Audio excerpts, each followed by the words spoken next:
We've all felt it. That moment when the hero is pushed to the limit, but our eyes are glued to the villain. We know they're wrong. We know their ways are monstrous. We know their methods are extreme. Yet we find ourselves leaning in and captivated by their conviction and their brilliance. Why is that? Why is it that our brains find evil so much more intellectually stimulating and appealing than good? Today we're looking past the tropes. We're exploring the neuroscience of the mastermind, from the dopamine rush of a perfect plan to the way our mirror neurons trick us into empathizing with the monsters. And we're going to find out why our brain is biologically wired to love anime villains. So let's dive in. Let's start with a dark reflection. Archetypes like Eren Yeager from Attack on Titan act as a release valve for our own repressed desires. We all have moments where we feel powerless or trapped by a broken system. When Eren chooses radical, world-altering change, he triggers a sense of identification through his pure conviction. He's doing the thing we're told we can't do, seizing total control. But it's not just about raw power, it's about the charisma of logic. Take Light Yagami, for example. Even when his morality becomes completely skewed, his plans are so intricate and rational within his own framework that they activate our analytical brains. We find ourselves following in his footsteps, thinking, I see the logic here, this is right. But this is the what if factor. Anime villains allow us to safely explore extreme ideologies and forbidden possibilities from the comfort of our own screens. They're the psychological sandboxes where we test our own moral limits and what's right and what's wrong and where it ends.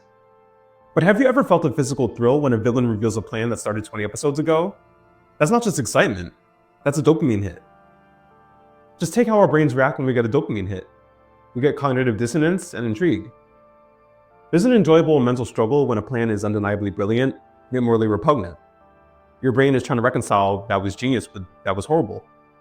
This friction stimulates critical thinking and keeps you engaged. And then there's predictive processing and surprise. Our brains are essentially prediction machines. We're constantly trying to guess what happens next.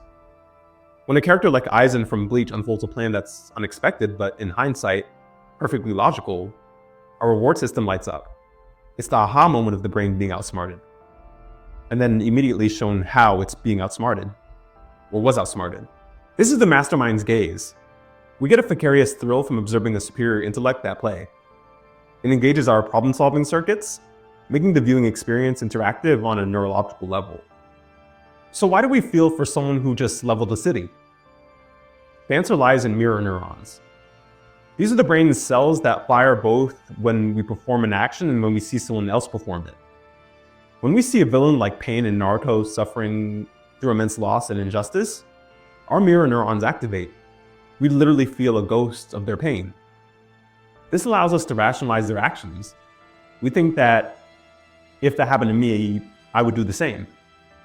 Or if I went through that, I would definitely destroy all of them, or everyone. Many of the best anime villains believe they're the hero of their own story, pursuing a greater good.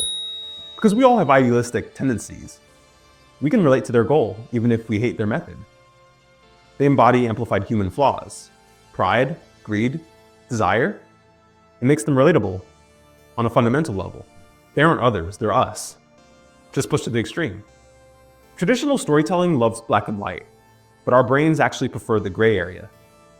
Characters like Johan Liebert from Monster defy simple categorization. Is he a monster? Is he a victim? Is he just a void?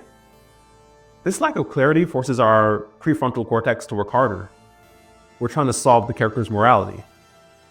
This increased cognitive load leads to deeper engagement and more intense memory retention.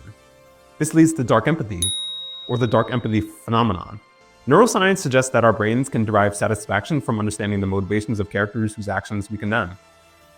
It's a form of intellectual mastery. Knowing the why behind the monster makes the monster less scary and more fascinating. By challenging our cognitive biases, these villains push us to question our own ethical frameworks. But we're moving away from the era of the evil for the sake of evil villain. The future of anime is in deconstruction of hero-villain dynamics. We're seeing more sophisticated, neurologically engaging character arcs that blur the lines between who we should root for and who we should fear. The enduring appeal of the dark side isn't a sign that we're all secretly villains. That's not the whole point of this. It's a sign that we're wired to find intellectual and emotional stimulation in the exploration of power, control, and the darker facets of human nature. But which anime villain's plan left you reeling? Was it Aizen's grand design or Light's tactical maneuvers? Let me know in the comments below. And if you enjoyed this deep dive into the psychology of anime and anime characters, make sure to hit that like button and subscribe for more deep dives. And I'll be seeing you on the next step of our journey. Take care.